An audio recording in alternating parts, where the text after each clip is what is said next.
What if there was one single simple principle that defined all of good and evil? Today, we're diving into a worldview that says there is an absolute standard that it claims governs, well, everything, from the creation of the universe to the purpose of our own lives. So let's break down how it all supposedly fits together. All right, so here's our roadmap.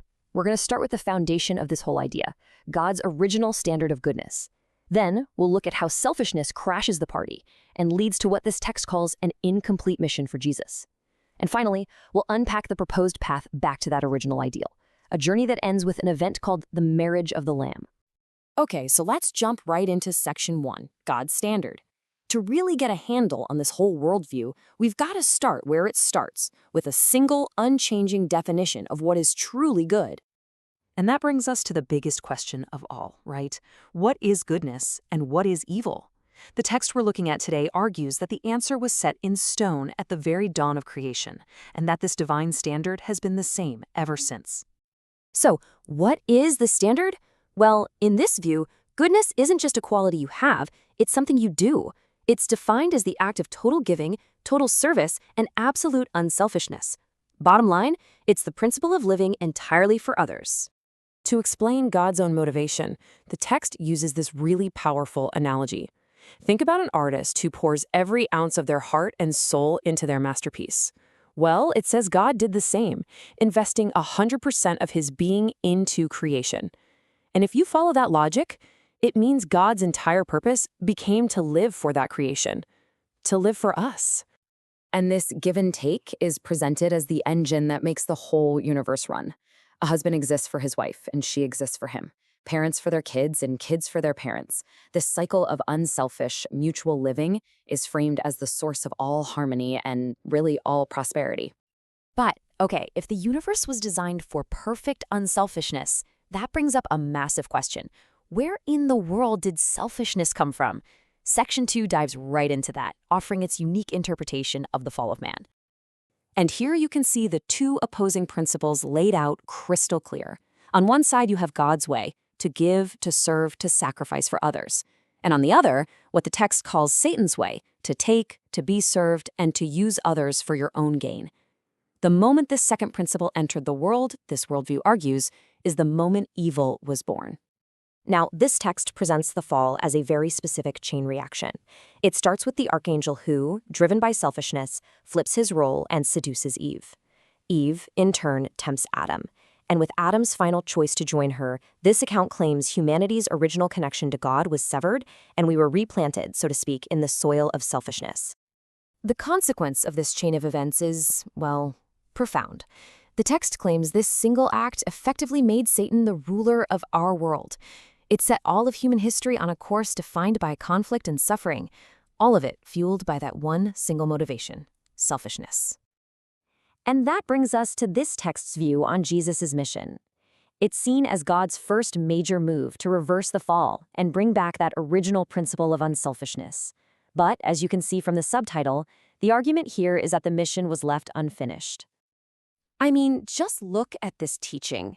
It's held up as the ultimate expression of unselfishness. To love your enemy, to give everything, even to the people who want to take everything from you. That's presented as the perfect example of God's principle and the polar opposite of a world built on selfishness. So here's the million-dollar question. If Jesus perfectly taught and lived God's principle, how could his mission possibly be considered incomplete?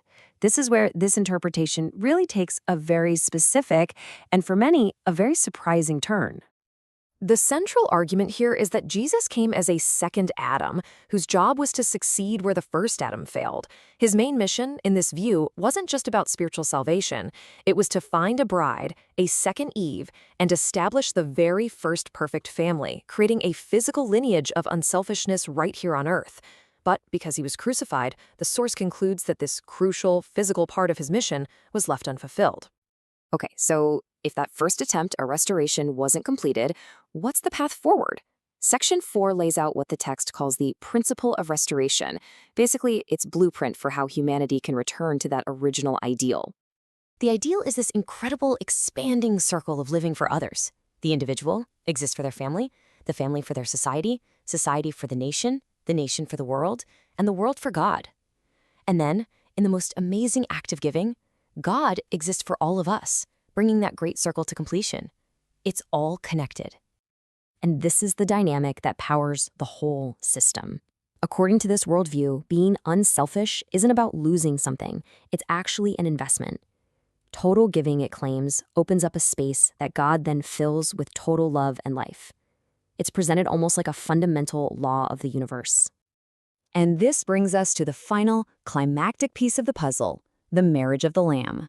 This is the text's vision for how the restoration that Jesus started will finally and completely be finished. So according to this source, the Messiah at the second coming shows up as a third Adam. His very specific task is to finally succeed where the first two Adams couldn't, to find a restored bride and establish the physical model of a perfect, God-centered family right here on earth. And this couple is referred to as the true parents. Their role is to basically act as a new starting point for humanity. The idea is that all people can then be grafted, like a branch onto a healthy tree, into this new unselfish lineage. It's a way of being reborn into a new family, breaking free from that old selfish inheritance. So what's the end goal of this entire epic story? Well, it's not about a paradise somewhere else after we die. It's about creating the kingdom of heaven right here, on earth. A world built not by governments or individuals, but by countless perfected families all living for the sake of one another. And so at the end of the day, we're left with this one really provocative idea. This entire worldview boils down to a single question for you and me. Is it possible that the real solution to all the world's problems isn't found in politics or economics, but in a quiet, personal revolution in the human heart? A simple shift from a life of selfishness to one of unselfishness? That's the challenge this text leaves us with.